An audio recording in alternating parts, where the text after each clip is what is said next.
an informative and exciting lecture this morning by our presenter, Bob Potter. So good morning. Happy New Year to everybody. And I'm Hillary Griffin, co-president of the Madison Art Society. And we want to welcome you to the Madison Art Society Art Lecture on the Wyeths, presented by Bob Potter, who has presented to us many times, and he's a fan favorite. So we're happy to have him back. This morning, we have quite a big crowd. And so to allow for an enjoyable experience for everybody, we have all of our attendees on mute. If you see that you're not on mute, please go ahead and mute your microphones so that we can have a smooth presentation. So Bob will present for about an hour this morning. And at the end, he will take questions and he'll provide some very interesting answers for us.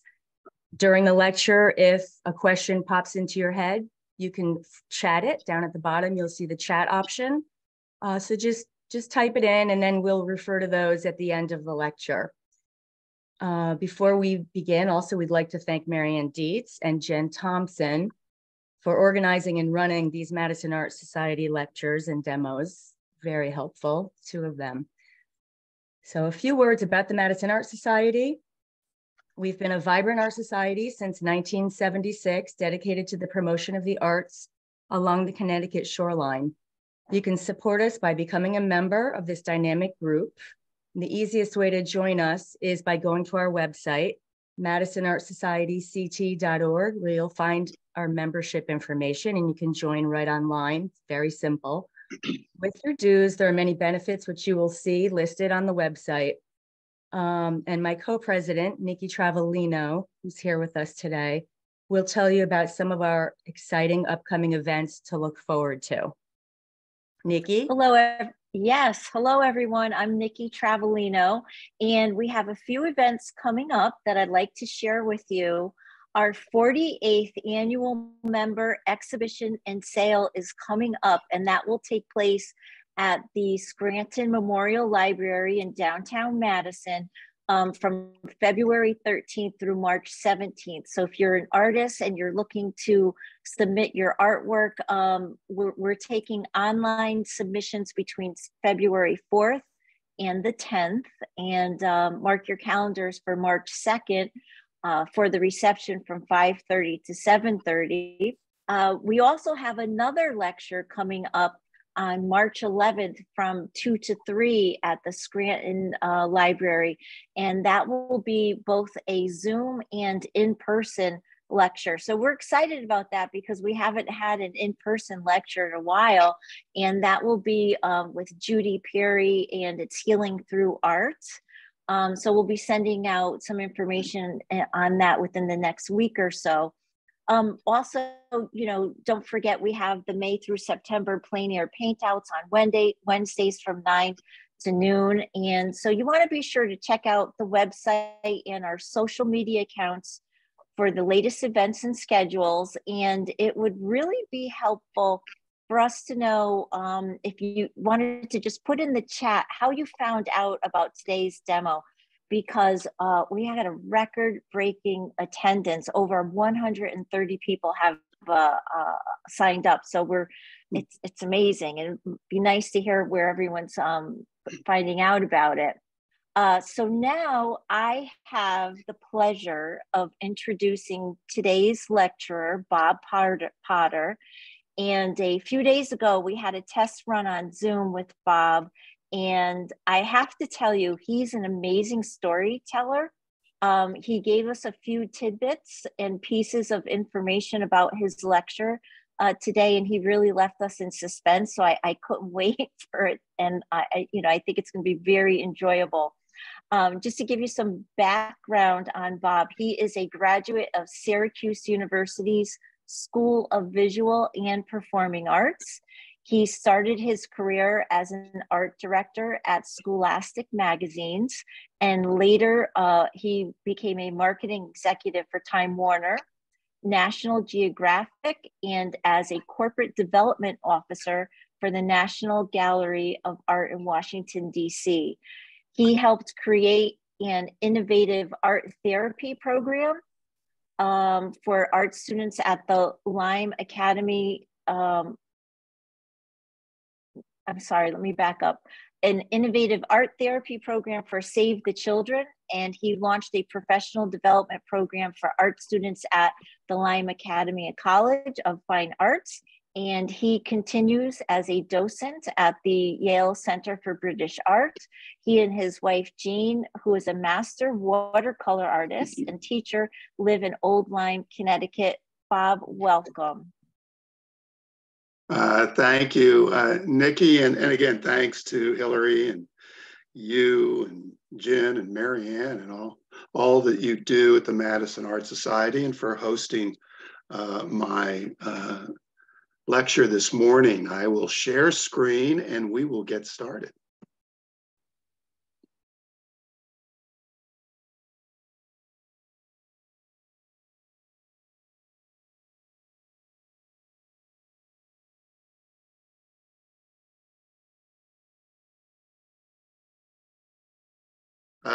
Can everyone see the screen? Just give a shout out. Good. Yes. Excellent. And one other thing there. Good. All right. Just getting us set up here. Good. Well, again, good morning and welcome everyone. Today we are going to explore and learn more about 3 generations of American masters. Wondrous Strange, the Wyeths. We'll begin with my little computer. There we go. We'll begin with the patriarch of the family, N.C. Wyeth. Then look at the paintings of his son, Andrew Wyeth, and how the legacy continues today with N.C. Wyeth's grandson, Andrew Wyeth's son, Jamie Wyeth. Newell Converse Wyeth, or as he was best known, N.C. Wyeth, in many ways, especially to his family, was larger than life and as dramatic as any of the characters he immortalized in his swashbuckling illustrations for Treasure Island, Kidnap, Last of the Mohegans. N.C. Wyeth was born in 1882 in Needham, Massachusetts, and in most ways he was the typical boy. He grew up on a farm, loved nature, hiking, hunting, and fishing, and reading dime novels and swashbuckling adventure stories, which would spark his imagination and paintbrush throughout his life. He studied under the famed illustrator Howard Pyle and would become the most successful student, learning how to compose images in color, detail, and create vivid characters. Looking at these illustrations by Howard Pyle, we see his style. His style was more romantic, almost a dream-like approach. In his illustrations, N.C. Wyeth is all muscular action and technicolor on the printed page. Decades before the movies, N.C. Wyeth's illustrations for Treasure Island captivated readers with his ability to bring the story to life. If his illustrations were scenes in a movie, we can almost hear Blind Pew tapping his cane. See Pegleg Pete dragging Jack Hawkins to whatever fate awaits. And we might hold our breath the moment before the pistols are fired. One more step, Mr. Hands. His illustrations for Treasure Island would make him the most famous and richest illustrator of his time. N.C. Wyeth's Pirates would become the model for every Hollywood movie pirate that followed. From Treasure Island to Jack Sparrow and Pirates of the Caribbean. In fact, N.C. Wyeth kept pirate costumes and cutlasses and flintlocks in his studio for reference and inspiration. Every detail mattered, which is what he learned from his teacher, Howard Pyle. N.C. Wyeth is a master of telling the story in a picture, using vivid, figurative compositions and dramatic settings, rendered in brilliant color. His painterly style of vivid brushstrokes are reminiscent of the Impressionists. They revealed and illustrated who really wanted to be considered and respected, not as an illustrator, but a serious artist. In 1908, N.C. moves with his wife Carolyn to Chadds Ford, Pennsylvania, 10 miles north of Wilmington along the Brandywine Creek. Ever since, this has been known as Wyeth country in paintings and family history. He built his house and studio with proceeds from Treasure Island. By the late 1920s, Wyeth was rich and famous, busy with more and more commissions and earning royalties for his book illustrations. He had a loving wife and a family of 5 children.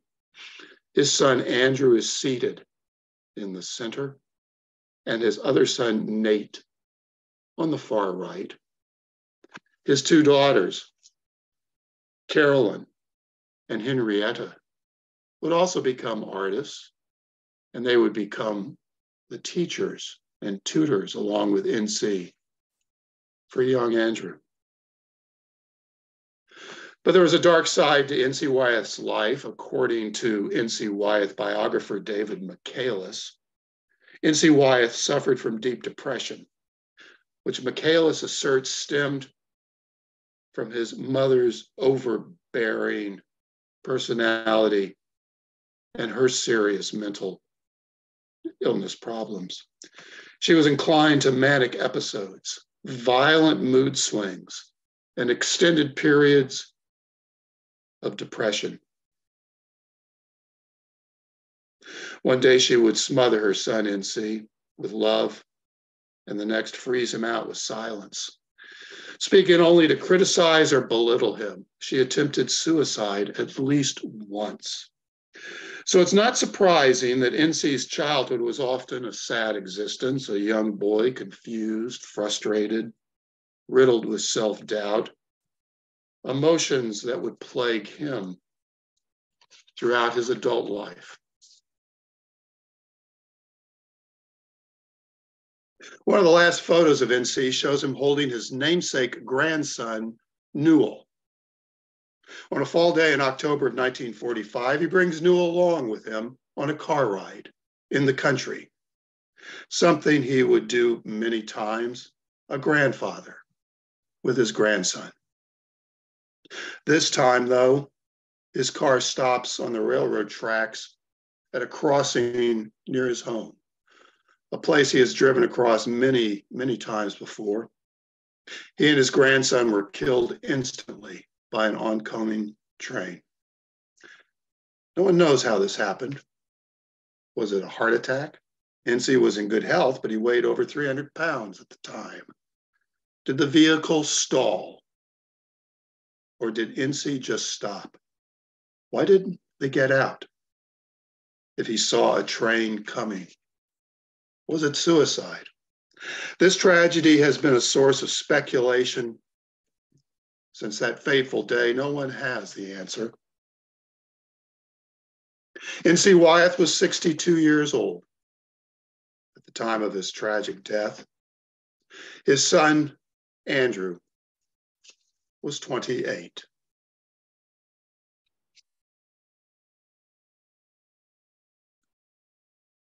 It could be argued that Andrew Wyeth is possibly the most popular, if not best known, American painter. His paintings have been seen literally by millions. When other mid-20th century artists embraced abstraction and later pop art, Andrew Wyeth continued to explore realism and figurative art. Andrew Wyeth would say about his work, "I paint my life. I like to think that I'm so far behind that I'm ahead." In personality and the subjects he painted, Andrew Wyeth couldn't have been more different than his father, N.C. Andrew Wyeth painted only 2 locations in his career: Chadds Ford, Pennsylvania, where he lived and had his studio, and South Cushing, Maine, where his wife Betsy's family owned a home and where he also built a studio. I particularly love this painting by Andrew Wyeth. It's a painting of an isolated old Pennsylvania farmhouse in winter, a place he knew well, the Kierner's farm. We'll meet them in a moment. What makes it a Wyeth painting for me is not just the winter landscape, the kind of detail, every detail. It's that little yellow window of light over on the left that we see in the Kierner's house. It's that kind of detail that makes it a Wyeth painting for me. Wyeth would say, "I prefer winter and fall when you feel the bone structure in the landscape, the loneliness of it all, the dead feelings of winter." He would say, "Something waits beneath it. The whole story doesn't show." Andrew Wyeth paints his family, as in this portrait of his wife, Betsy, wearing an antique riding bonnet. She would also pose for one of Andrew Wyeth's most famous paintings, which we'll see in just a moment. Andrew met 17-year-old Betsy in July of 1939, the day he turned 22. Here they're seen as newlyweds a year later in Chadds Ford. She would struggle to gain dominance over Andrew's father, N.C. Wyeth, and over his influence over her husband, Andrew. She would say, quote, "I was part of a conspiracy to dethrone the king, the usurper of the throne, and I did. I put Andrew on the throne." Betsy would be Andrew Wyeth's business manager. She'd name all of his paintings. She updated his catalog, arranged exhibitions, and she was instrumental in establishing the Brandywine River Museum. Their marriage lasted 7 decades. She died in 2021.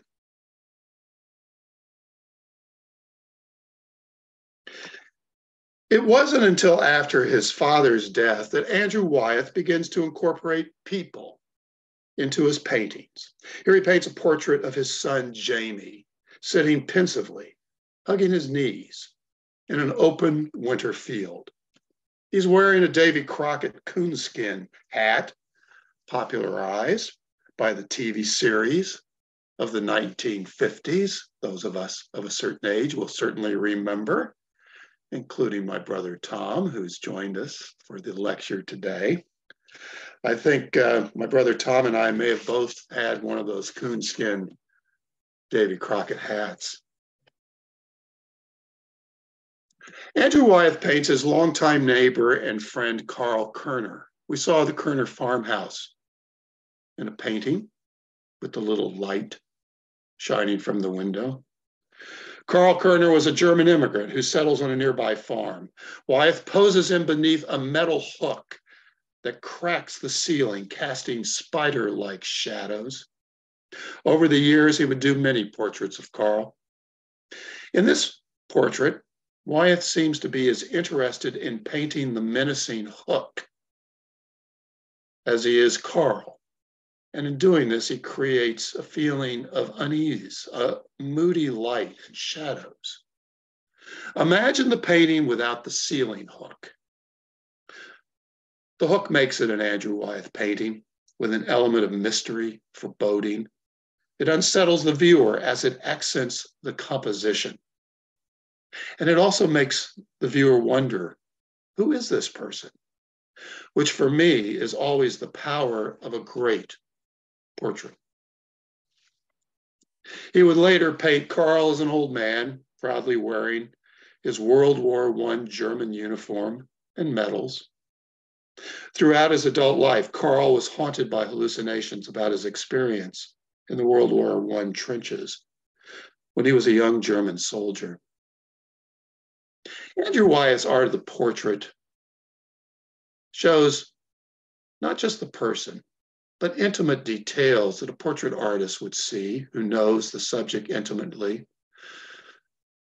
Note the white, bald head contrasted by the ruddy, sun and wind-burned face of this farmer. In this portrait of Karl Kerner and his wife, Andrew Wyeth said, quote, "The portrait shows well what the relationship between this old married couple was. Karl Kerner and his wife, Anna. I tried to show what it had been like during all the time they shared together. As I look at this painting, I just hope the rifle wasn't loaded." The name of this painting is Spring, and it was done in 1978 when Karl Kerner was close to death from illness. Wyeth paints him in an ice drift, as if he was frozen in time. The art critic John Russell remarked that, quote, "Andrew Wyeth's work has always had a secret and subterranean motivation, conscious or unconscious, which surfaces in strange and unexpected ways."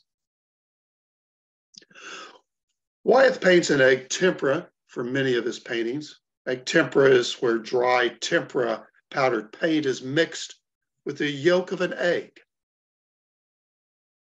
Wyeth applies this water-based paint in endless, delicate, fine layers of brush strokes.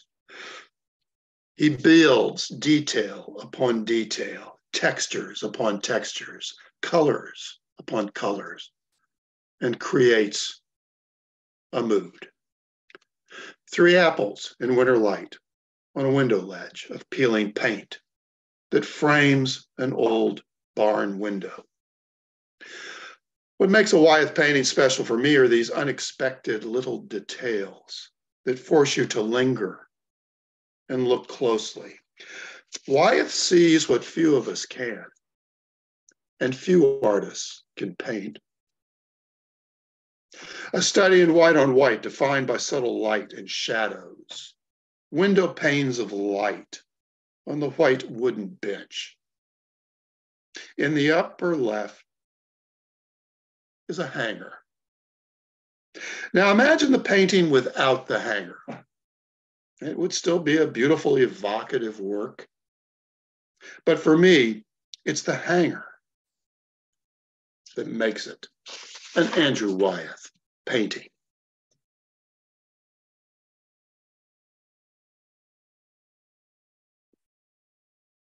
In his painting called Wind from the Sea,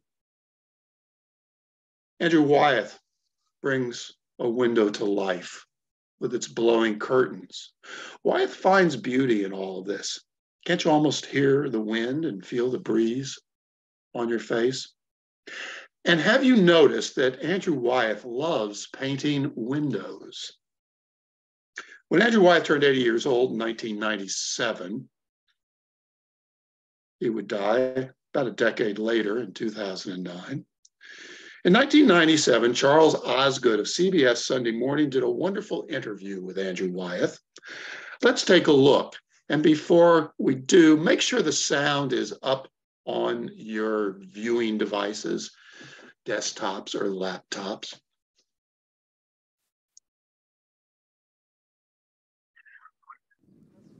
Andrew Wyeth is not really one for birthday parties.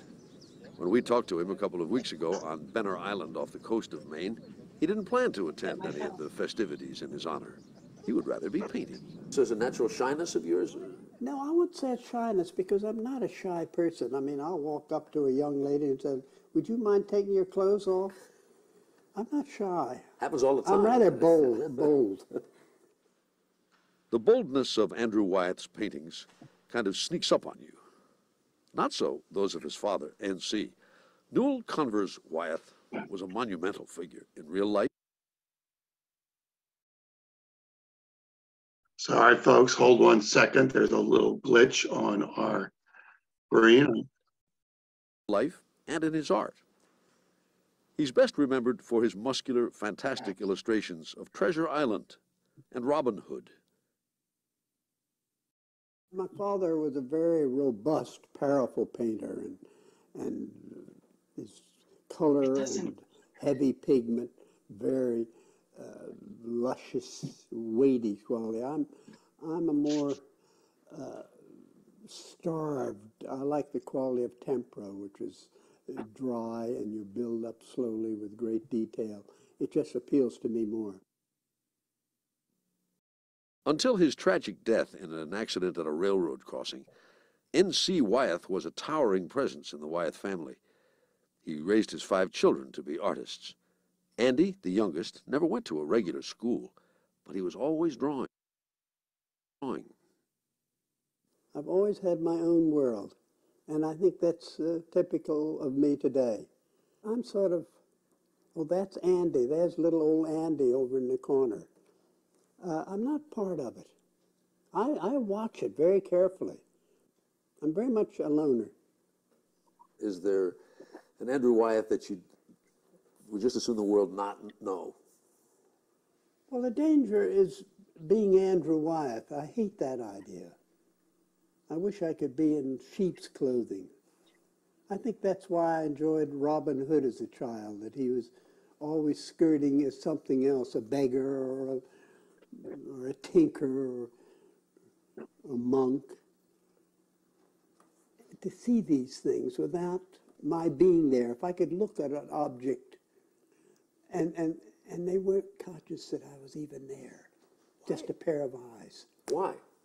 Because I don't want my personality to be there. I don't want to be as a personality. I want the pictures to be the personality, not me. Andrew Wyeth and his paintings were both front-page news a decade ago when the portraits of Helga Tesdorf, painted in secret for 15 years, were released to the world. Well, I felt sorry for her that it all came about, and of course the way they misconstrued that it was a cooked-up deal. I cooked it up to be able to paint her when no one knew about it, because I wanted to do this series of pictures free of any criticism.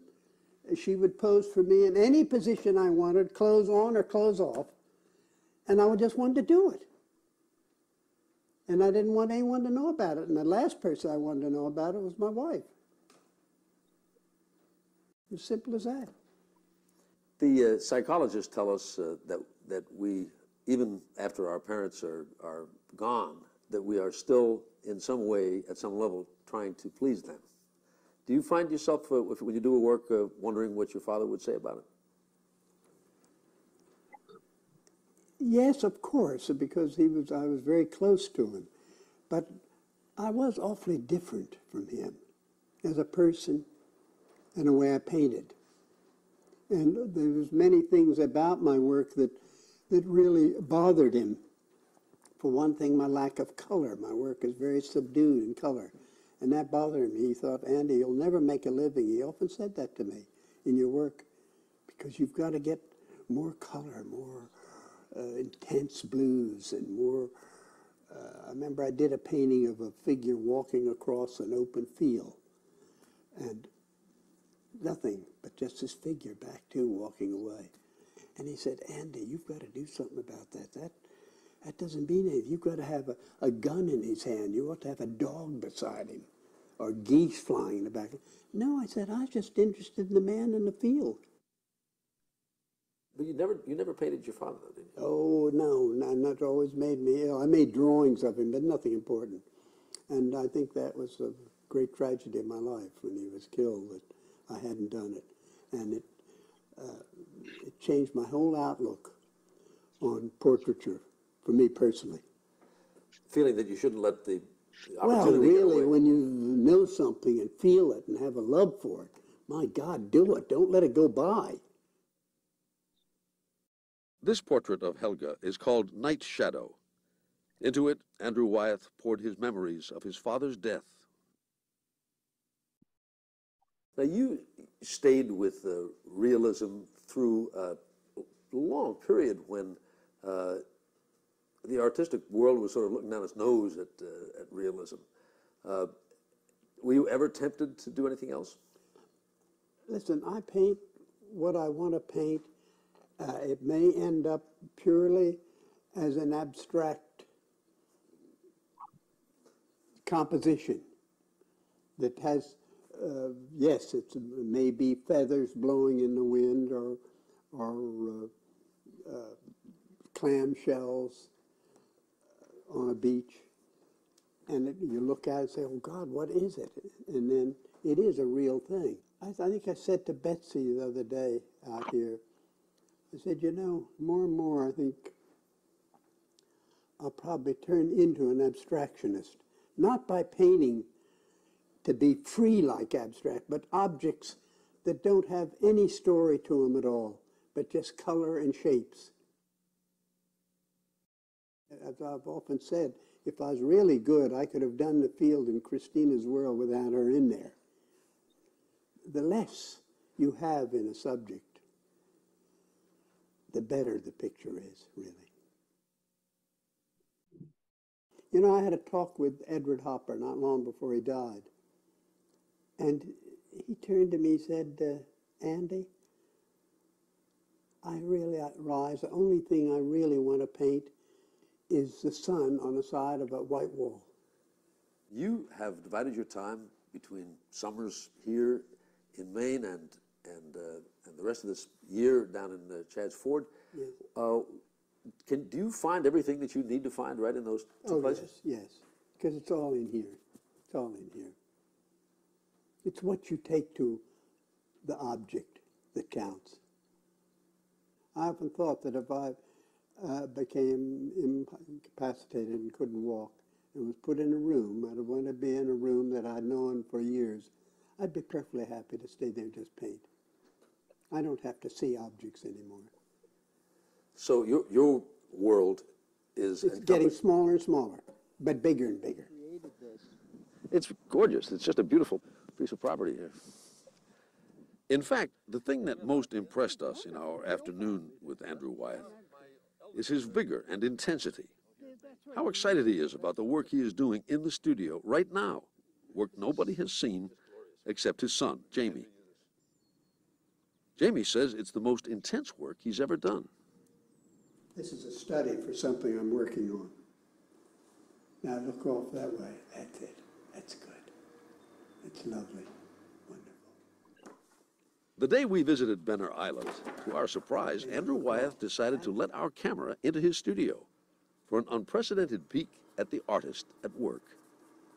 Sort of fold your arms in a little bit more. That's it. Like that. That's perfect. The model is 17-year-old Ronnie Stewart, daughter of the couple who helped the Wyeths take care of their island. This is the first time I've ever let anyone photograph me actually working on something in a movie. So I hope you will use it some way. If they have enough guts to do it. Do you sort of like to shock people in a way? Well, maybe that's what Betsy says. I like to shock people. I don't think it's that. I just want to get to the truth of a thing. And you can't pussyfoot if you're going to do something. I mean, you just have to go. And if I know a person that I love very much died, and I wanted to make a drawing of this person, dead, because it meant so much to her. And it took a lot of courage for me to go to the family and say, can I do this? And they were aghast and said yes. I think they're shocked. But you have to go through to get something. You can't pussyfoot around the corner, you know. Ooh, I'm not going to say anything. I like to see a thing clear. Why must we always beat around the bush? And I think that's America's great quality, is its directness. And I'm not ashamed of it at all. You got to believe in what you do.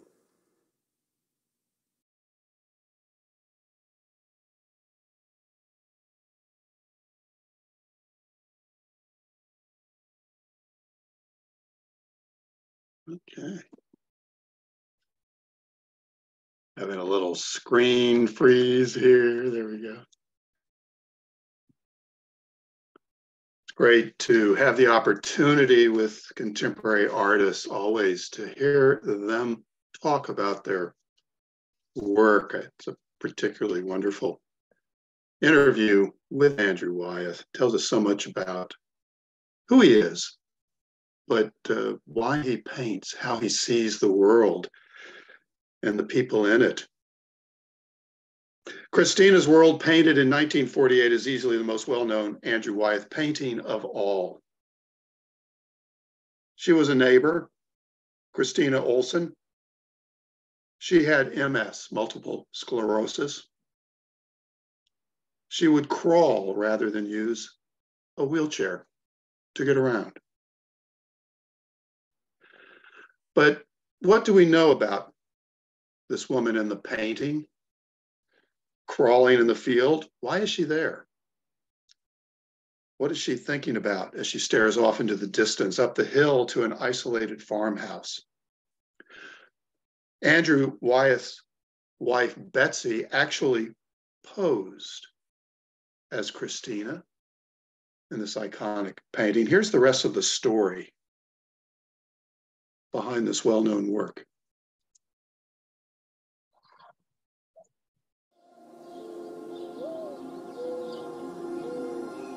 I saw her crawling out to a little truck garden she had next to the house one day, and it dawned on me, what terrific. I mean, and I went home and made a quick notation of this idea of Christine, the field, the house in the background.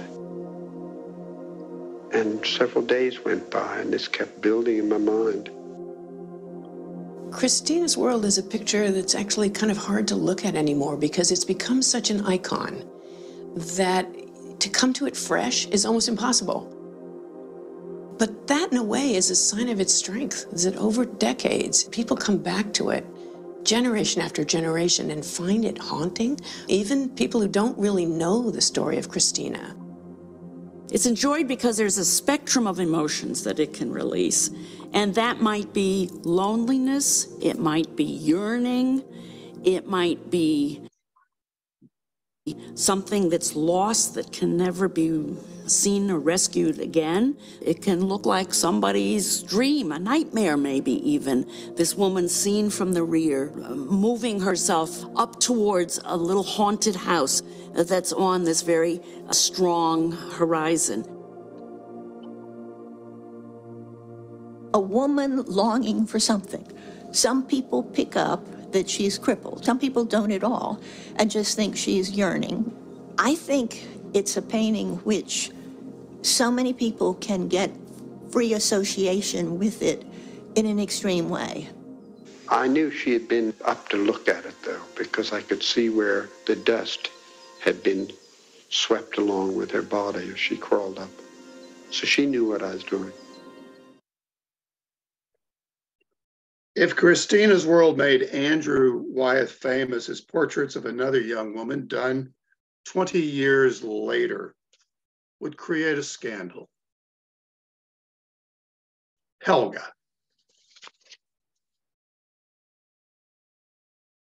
The discovery of the Helga paintings created a media frenzy. This story made the covers of Time and Newsweek magazines. Who was this naked young woman painted by our beloved Andrew Wyeth?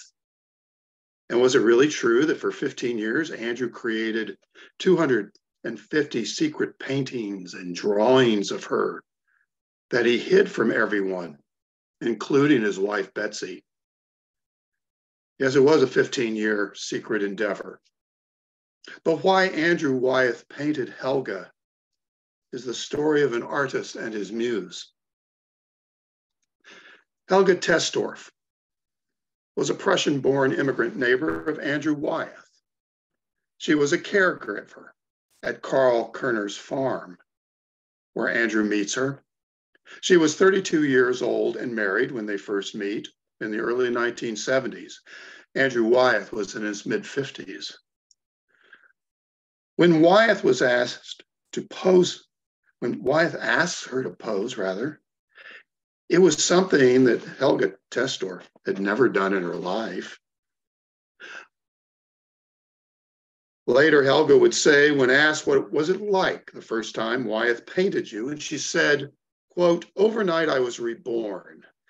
Someone was really looking at me. Someone was really seeing me."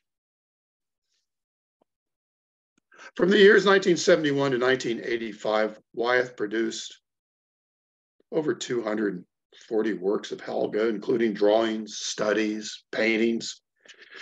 He posed as Helga in various settings, indoors at night, against a barn window, with moonlight streaming in. He poses her outdoors in winter, leaning against one of his beloved winter trees. She's wearing her green greatcoat. Her hair is braided, her knee-high boots. Explaining the series of paintings, Wyeth once said, quote, "The difference between me and a lot of painters is that I have to have a personal contact with my models. I have to become enamored, smitten. That's what happened when I saw Helga." We know Wyeth loves painting empty rooms and windows. But with Helga, it's no longer an empty room. There's life. He poses her in shadow, her body covered in bands of light. Wyeth describes his fascination with painting light, saying, quote, "There is a motion in Rembrandt, his people turning towards or away from the light. But it's a frozen moment. It's frozen motion. Time is holding its breath for an instant and for eternity. That's what I'm after."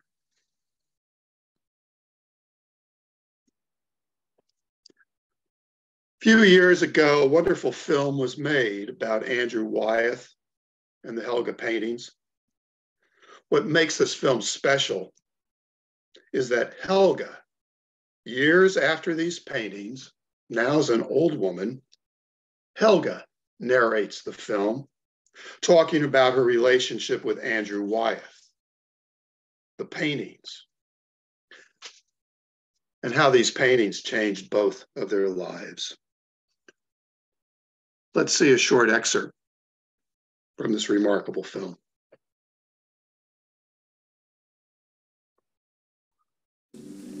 But by nature, I am a loner too.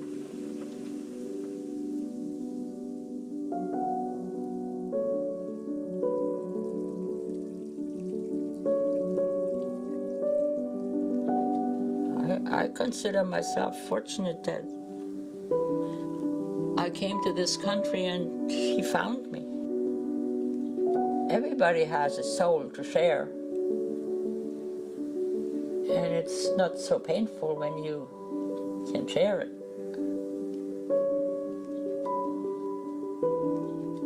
And I think at the time that was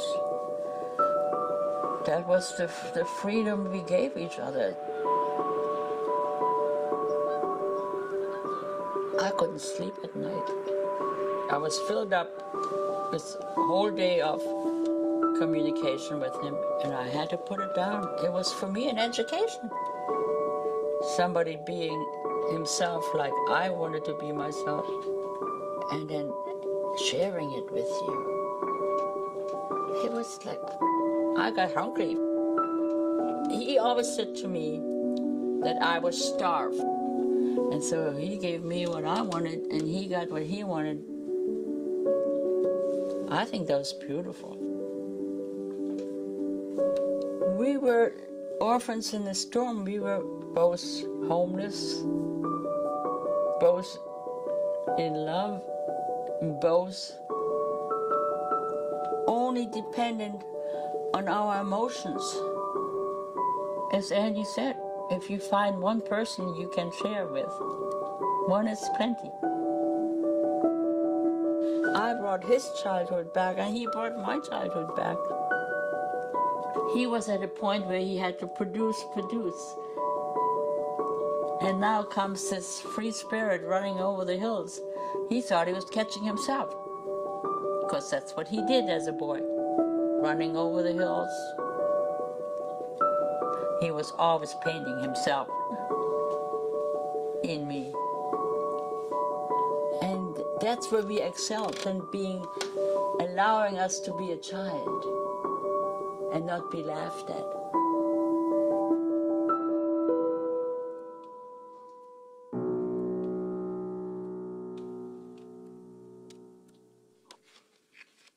Yeah, I look like my mother. I like that one.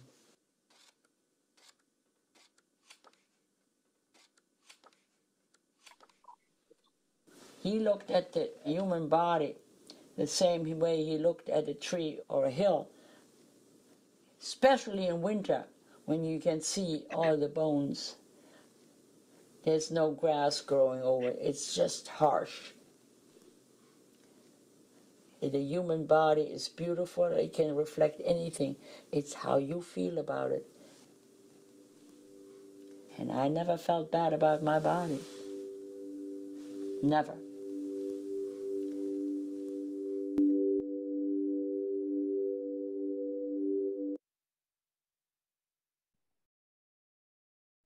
Jamie Wyeth is the third generation of this remarkable family of painters. So what's it like to be the artist's son of one of the world's most famous artists? At an early age, Jamie Wyeth masters the technical talents and aesthetic sensibilities in painting the figure and portraits, just as his father did. His portrait of JFK, painted in 1967 when Jamie Wyeth is 21, demonstrates his remarkable skills. It was a 2-year project. Like his father, Andrew, Jamie Wyeth paints the people in his life. This is a portrait of his buddy Jimmy Lynch, done in 1965, called Draft Age. Jimmy showed up to pose wearing a black leather jacket and wraparound sunglasses. The day the portrait was completed, Jimmy Lynch received his Vietnam draft notice. Jamie Wyeth paints his wife, Phyllis, catching pollen on her tongue against trees of lemon yellow.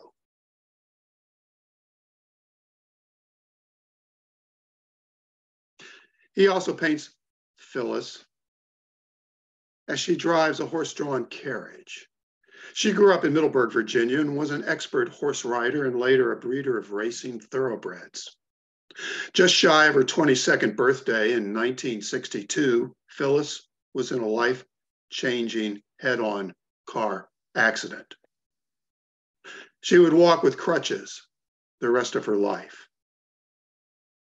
She and Jamie married 6 years later in 1968.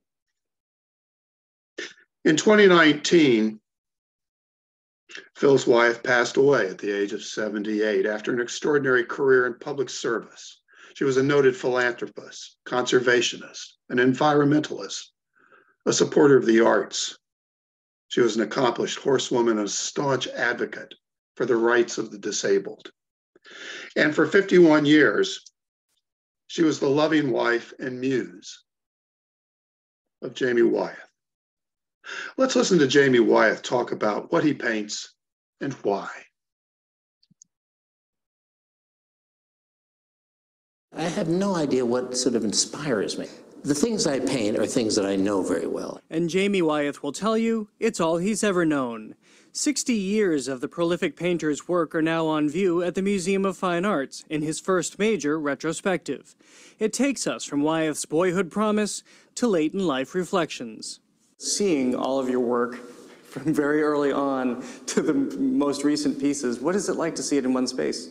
The emotion is sheer terror on my part. I mean, I really, and I'm not being cute about it, I find, you know, I try to tell writer friends of mine, it's as if you're in a room and everybody's reading your new novel or your new poem. You know, all the inadequacies stare out at me and I'm sort of cringe and say, what was I thinking? Why did I get obsessed with that? And so it's not a pleasant experience. I'm obviously incredibly honored. In truth, he's always been in the spotlight as the third generation of the famed Wyeth family, the son of Andrew, the grandson of N.C. Were you conscious of who came before you in terms of your father and grandfather and what they depicted? Well, I love their work. I mean, as a very young child, of course, my grandfather, who died before I was born, but here was this physically huge studio up the hill from our house, full of costumes and cutlasses and flintlock rifles, all from his props, from his illustrations. So it was magical to me. And I always say, then I'd go back to our house and there would be my father painting a dead crow or something. That was kind of boring. Wyeth's earliest pieces, saved and annotated by his mother, reveal a child's fascination with adventure. More significantly, though, they show his early mastery of the line.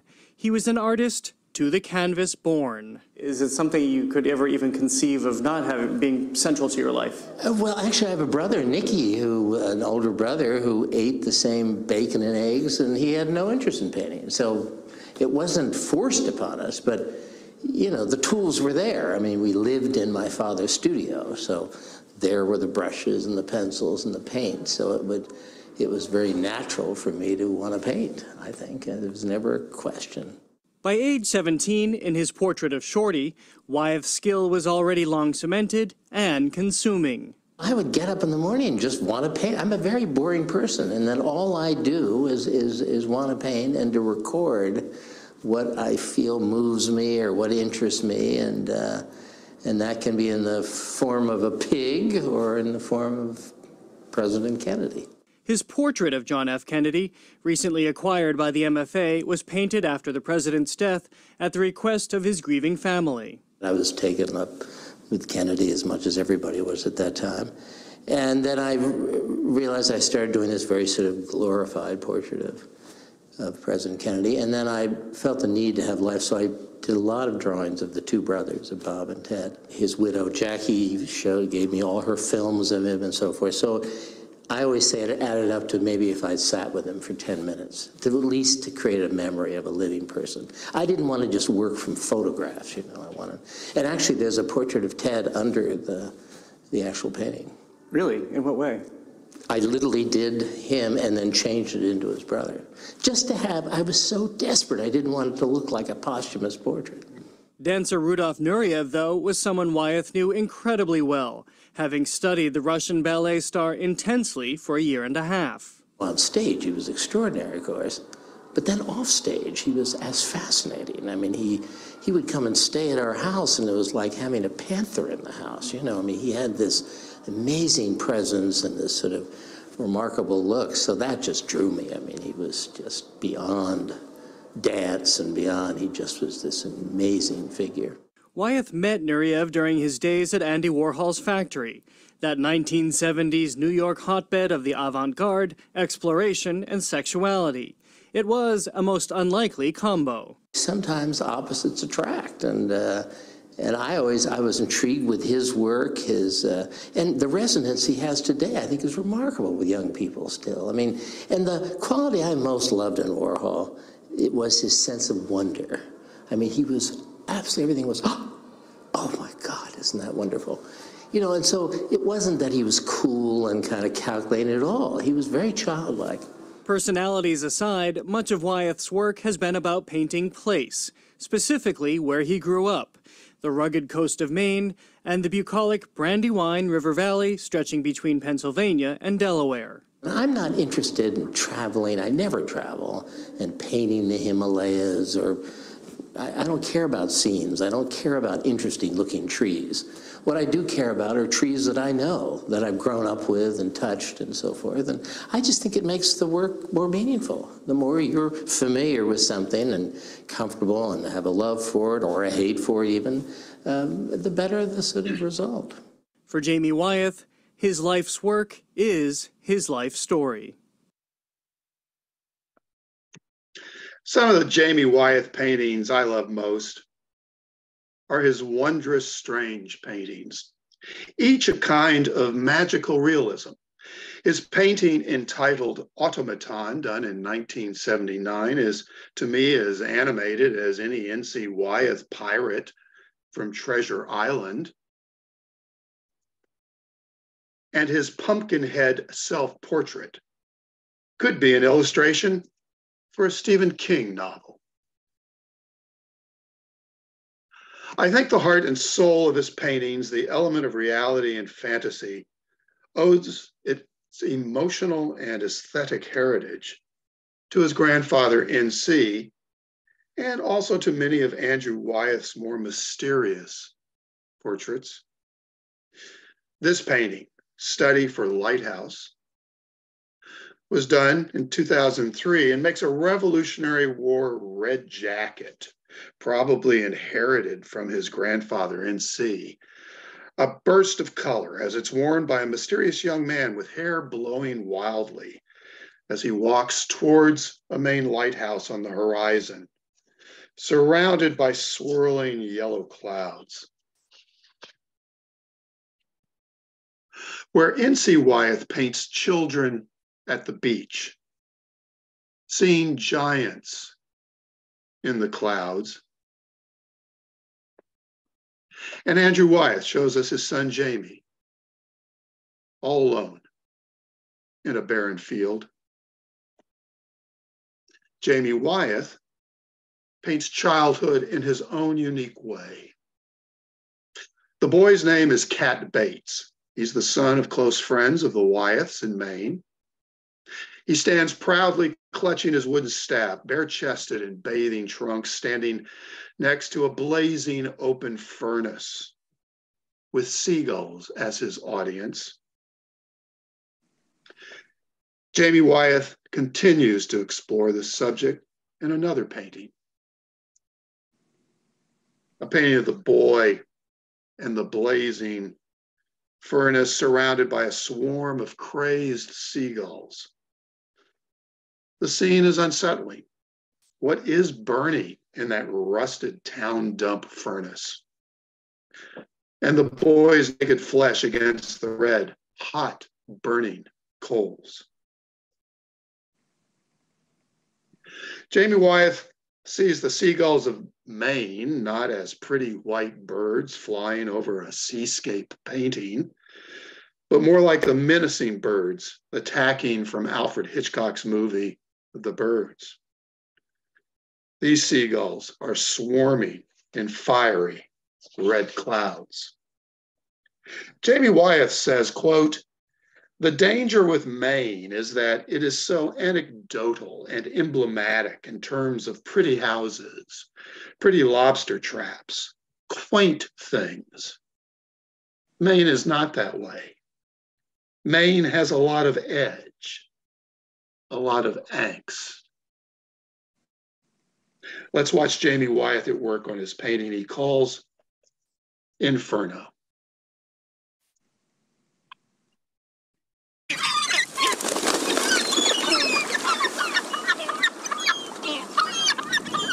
And what I love about gulls is what most people dislike about gulls. I love the fact that they're scavengers, they're garbage pickers, they're pirates, they're mean. And it's sort of fascinating the way people will, when they paint gulls, let's say, they're always painting kind of like white doves, and they're pretty. Well, they're not. If you look at a gull, I mean, they're beautiful, but in a very tough, wild, mean sense. And living on this island, of course, I'm able to completely tune into them. I mean, I've gotten to the point now I spend so much time with them, drawing them and so forth, that that gulls literally go to sleep with me there. And to me, you know, the eye of a gull, just that eye with a glint, that sort of pale yellow one, is, you know, just limitless. I mean, that's more the ocean than any big seascape.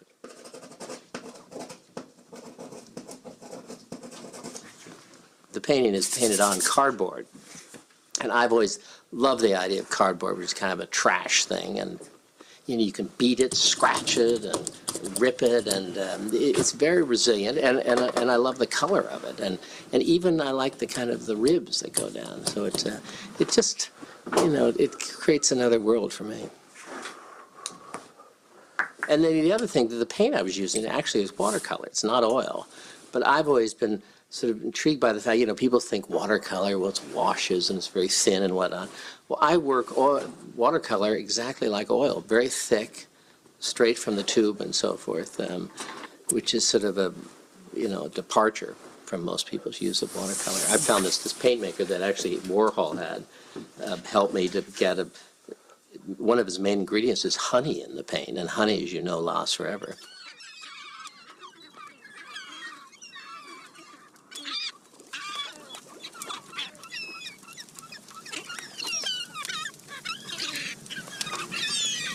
The boy in the painting is a boy named Cat Bates. At that time, his main job was to feed this sort of inferno of garbage on Manhegan Island years ago. And the gulls would come roaring down, trying to get at the garbage, pulling back. It was something completely out of a Wagnerian opera.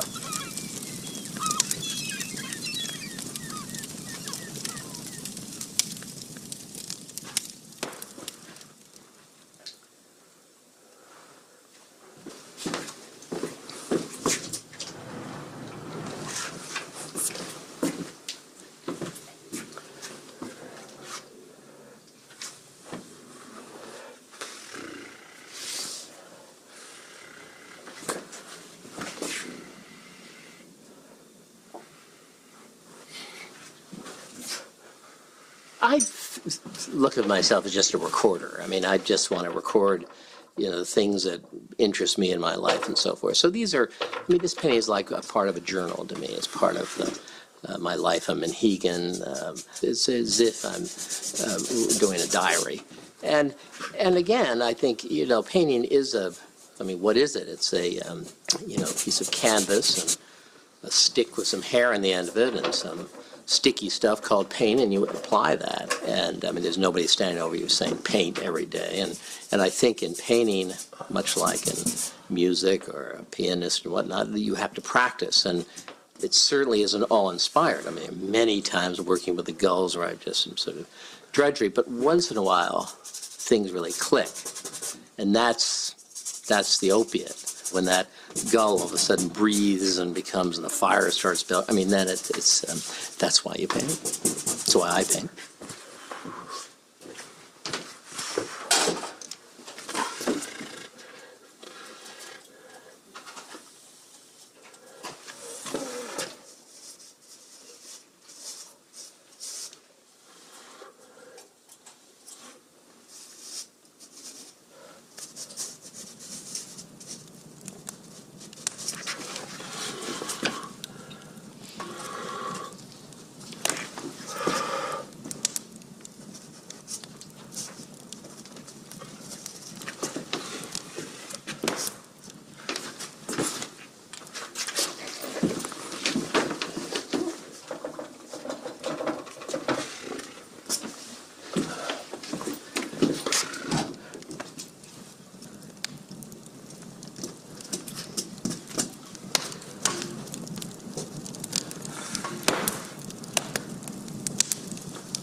The hell's that, Darcy?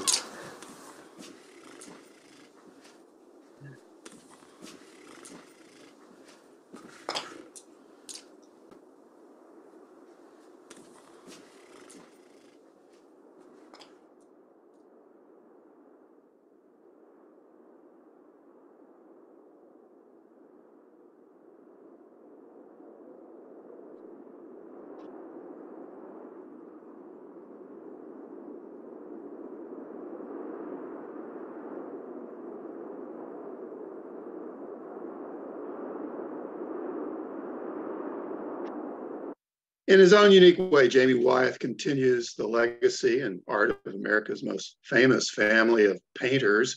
And like his father and grandfather before him, he takes us deep within his own personal visions, emotions, and memories, showing us the mystery and wonder of the people and places of his life and in his world. Painting to me is constant searching, he would say. I can see what I want, but I can't get there. And you have to be open enough that if it goes another way, then let it go that way. I hope you enjoyed looking at these works by three generations of Wyeths. And now in the time we have left, I welcome your comments and questions and any paintings that might have been new to you or ones that you may have liked the best. I'll stop screen sharing. And there we are. There's Hillary. There we go. So I can see you and you can see me. And if there are some questions that you might have submitted in chat or you might have, perhaps can just raise your hand, or we can take mute off for a second and just give a shout out. Yeah, so Bob, why don't we let you call people if you see hands up? Oh, sure. Let me. Can you see okay? Let's see. I see Dave Hill. Oh, there we go. There's the gallery. Now I do see everyone. And hi, Dave. Did you have a question? I do. Oh, good. Well, I have a comment first. Thank you. Unbelievably instructive. Thank you. And I enjoyed your speaking as well as I enjoyed the painting. But just the one comment I had about that last piece with Jamie, it was so cool, I guess, to watch him paint with not just a brush, but with like his whole body. He had paint on his nose, he was using his hands. I just thought that was great. So thank you for bringing that to us. Sure. Well, thank you. Yeah, I really like that too. I think because Jamie Wyeth is a contemporary and all, that makes it quite exciting. But also, yes, pointing out that it's so physical. That's almost like abstract expressionist. You thought, oh, that's Jackson Pollock in there, just putting paint on with whatever he has, his thumb, his nose, a brush. Yeah, to see an artist at work, and I think he reinforces that, no one tells you to get up every day and make art. So from the point of view of the artist, to hear them talk about what they do, I think hopefully gives, I know it does me, but all of us a little bit more in depth, a little more understanding, I hope appreciation of work by artists. Other questions, just shout out. We looked at a lot of art.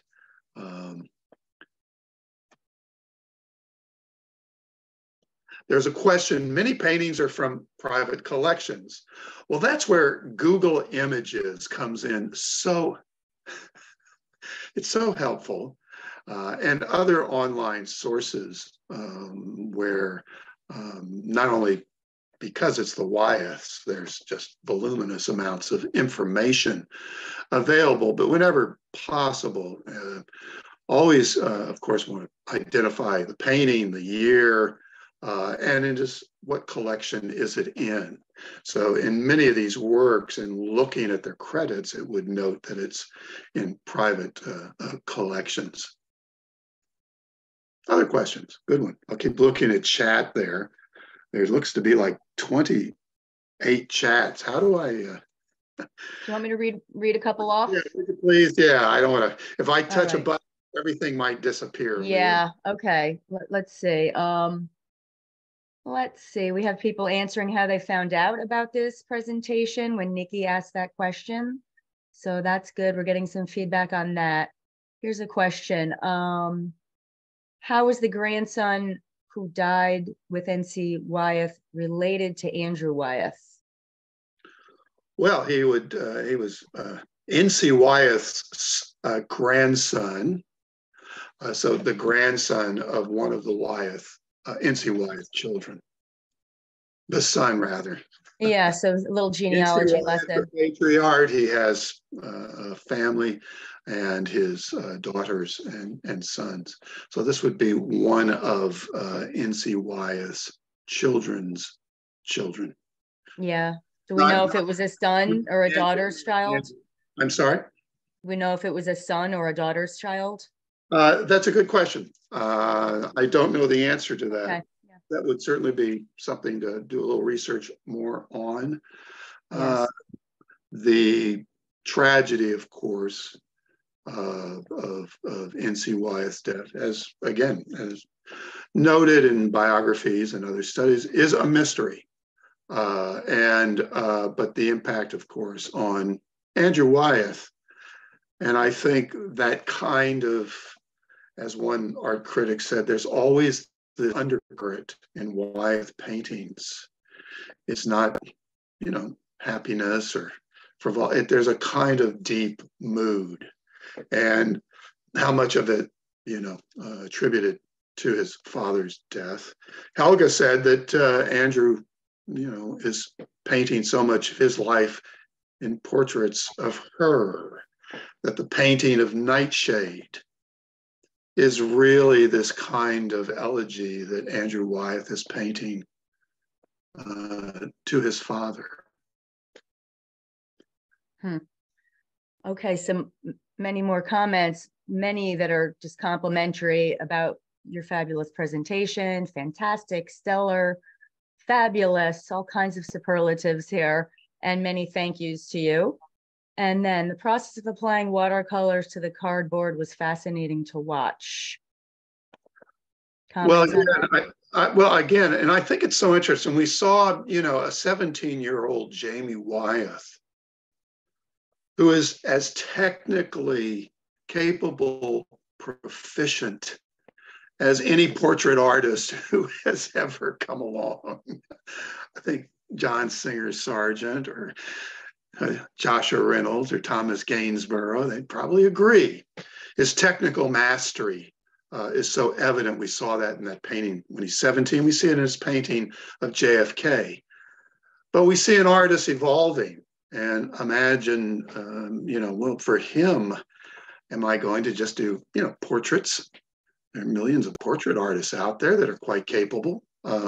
So we see his, I think, and what appeals to me so much about Jamie is we see the world that Jamie Wyeth sees in his portraits and his people. We really do see this kind of wondrous strange. And again, I think we see so much of that kind of spirit of N.C. Wyeth in those, paintings that he did. But we also see it in many of those portraits like Karl Kerner with the hook in the ceiling over his head. We see this kind of perspective that this family of artists, Andrew and Jamie, how they see their viewpoint and what makes their paintings unique, but also individually, and I think so importantly for Jamie Wyeth. I mean, again, to be the son of one of the world's most famous painters and to take up the brush, it takes quite a bit of courage and talent. Other questions, other comments? Did anyone see a painting that they didn't know about or discover something about Christina that they didn't know? I see somebody named Jean Potter with her hand up. I know this artist. She's quite talented. Well, I have a personal story that I think is interesting. When Sargent had his big show down at the National Gallery in Washington, and we were living there, I walked in and Jamie Wyeth was standing there looking at a painting, and he had a big black coat on, long coat. Nobody recognized him, but I did immediately. And I'm not one to go up and introduce myself or talk to anybody that is famous or well known, but I couldn't resist. He was looking at a painting. He was not looking at a portrait, which really surprised me because that show was really about Sargent's portraits of all the rich. And he was looking at a landscape painting with a rail, and Sargent was at his easel painting this landscape. So I went up to him and introduced myself, and I said, I'm surprised you're looking at this painting and not the portraits. And he turned around and I said, you're Jamie Wyeth, aren't you? And he said, oh, yes. And he took my hand, and then he put his other hand on top of mine, and I thought I'd melt. But he was so warm, and we discussed this painting a little bit, and he was just so personable, and took the time to spend with me, and nobody even noticed. So I feel very fortunate that I had that experience. And that was the last I saw of her for the rest of the day at the National Gallery. I just had to find my way home alone. Well, again, yeah, what an interesting, experience for sure. And I know we have a number of artists joining us today. I recognize a few of you. I see Lorette Rinlob, a very, very talented artist who lives in Maine and also was our neighbor down in Connecticut years ago, and a painting buddy of my wife, Jeannie.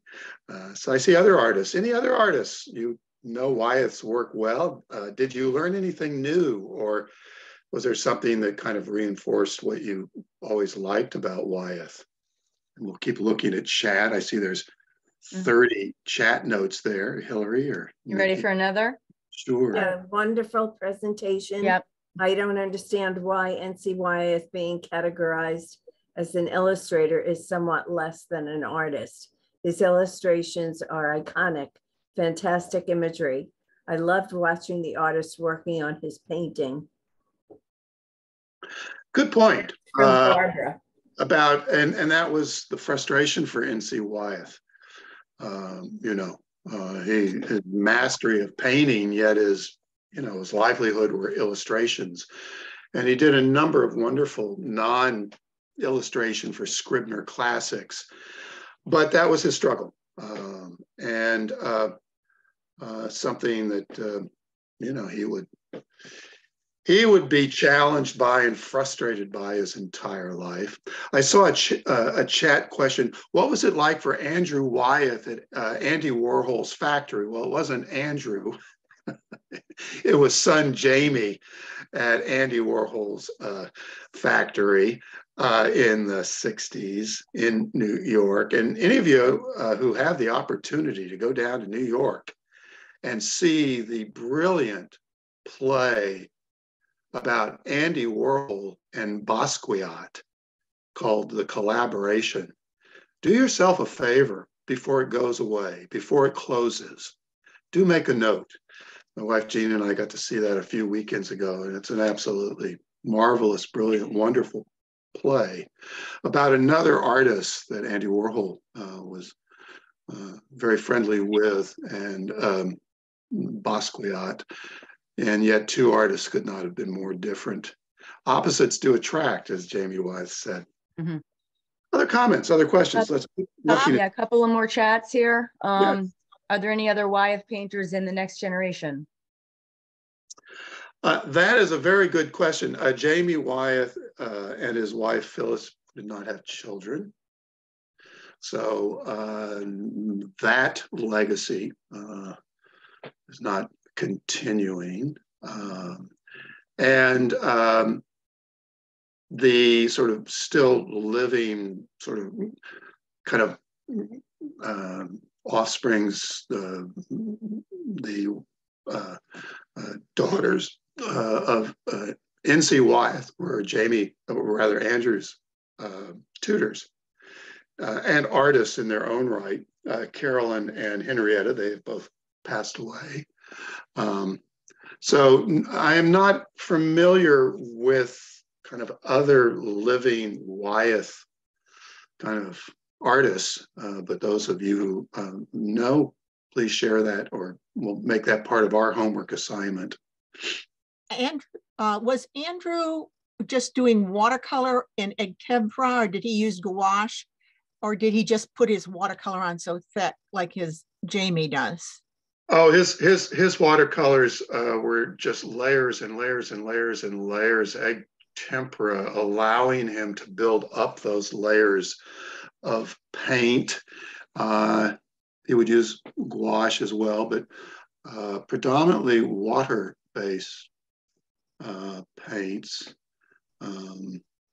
And quite remarkable, when we looked at that painting of the apples, on the windowsill, and the just depth of detail. You look at the landscape in Christina's world, every blade of wheat-like grass. You look at Helga's hair, every strand of her red. I mean, this kind of, it's like the monks doing their illustrated manuscripts. It's what Andrew Wyeth is doing, and Jamie and N.C. This is what they do every day. Once the skill level, the technique, the ability to mix and apply paint and composition and subject, but then actually the physical painting. I think that's something that I hope we all think about with close looking. As we look at paintings, we think about what, we saw Jamie doing there in his studio towards, not that many years ago, having moved, from, oil on canvas to this kind of watercolors, thick impasto-like oils. And we got to see Andrew Wyeth. Maybe that's the only film, I don't know that. I've looked at a lot of films, thank you, YouTube, of Andrew Wyeth. And there are quite a few films, and certainly worth your time in exploring those. But I don't know that I've seen a film where we saw Andrew Wyeth actually making art as he was sketching that young girl, that young model. I mean, that's, I think, for all of us, but for particularly artists, I think, to see the artist work is a real gift. Can I ask a question? Then we'll wrap it up after a couple of more questions here. How did Betsy, the wife of Andrew Wyeth, react to the Helga very interesting relationship, especially hearing Helga talk about finding one person, one kind of soulmate person that understood you, and he's married for decades, and she had a husband. How did the spouses deal with that? Well, probably for Helga's husband and Andy Wyeth's wife, Betsy, it was probably one of those WTF moments in their lives. But good question. A lot has been written. And I'm not going to try to add to the speculation. There certainly is quite a bit written about all of this. My focus was really on artists and what inspires them to make art. Mm-hmm. Wyeth, Andrew, at this time, he's 52-year-old artist. He's been doing this since practically the day he's born. I imagine one might, even Andrew Wyeth, how many, desolate farmhouses and winter trees mean, he had an endless capacity to paint those, of course, but that kind of inspiration, that catalyst, that spark. Sure, it's emotional. Was it physical? It was wonderful. Helga says there's a lot of ways to make love. Perhaps it was none of my business. Betsy's business. That was, I'm sure, made for some good discussions up in Maine and down in Chadds Ford. But I don't want to trivialize. I don't want to add to, in any way or diminish. This is what artists do. This is what inspired artists. Edouard Manet, when he paints The Luncheon on the Grass and he paints Olympia, the muse and the model, the woman, Victorien Morant, that's Manet's model and muse. She's an artist in her own right.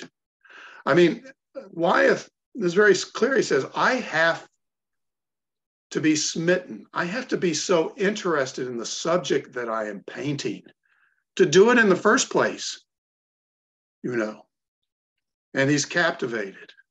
Mm-hmm. Emotionally, physically, beautifully. It's in the work. You look at the work, you get the Helga book, you read his documentation. He comments, he says, I'm sorry, the notoriety blew up for her. He said it was his idea. But I think she makes it very clear in that film. It was a powerful, long,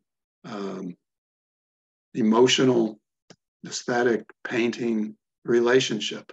And I think in that lecture I did on Picasso and his portraits of women, I talked a lot about the subjects of Picasso's painting and this kind of catalyst, this frisson that takes place between artist and subject.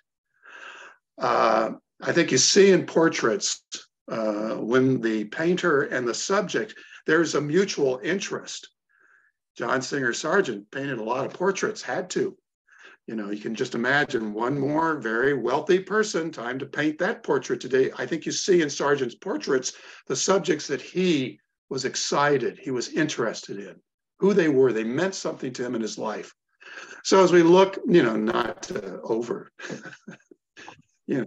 answer, but I'm hoping that's, for all of you who have an interest in art and know these works, and probably many of you more familiar than me, try to look at the work and think about the art. And maybe if we do some study or history, we think about what was the motivation? What was the inspiration? What was the daily, day after day after day inspiration? I would like to think that Betsy, but there may be some accounts, and I think there probably are, she's married to an artist. Yeah, that's what Andrew Wyeth does. And you know what? Betsy, I'm sure, after decades and decades of marriage, I'm not getting in the way of that. That's not my job. Yeah. It's Andy's job. Long answer to a short question. Good answer. Exactly. You know what you're getting into when you choose an artist. Yeah. I think that's even a better, shorter answer, Hillary. You should know what you're getting into when you're married to an artist.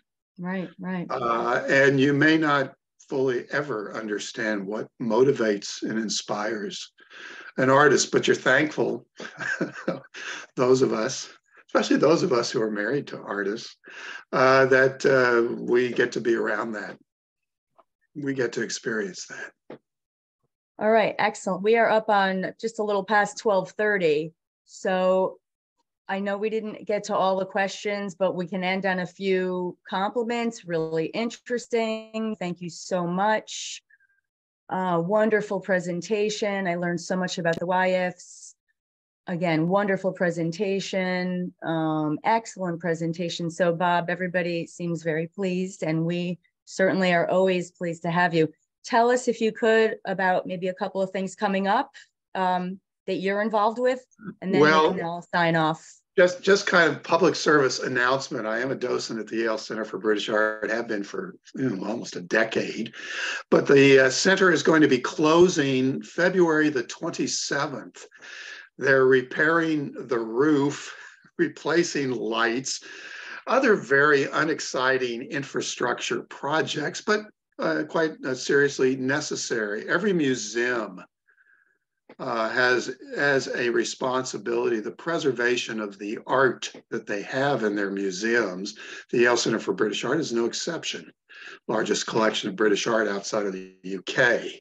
But that requires that all the artwork, and there's a lot of it up on the 4th floor, has to be taken down, and restrictions and access to and from, and people working there have to move out to other, places. So for about a year, the center is going to be closed. So those of you who want to get down to, up to, or over to New Haven, do that rather quickly. There's a wonderful show there right now.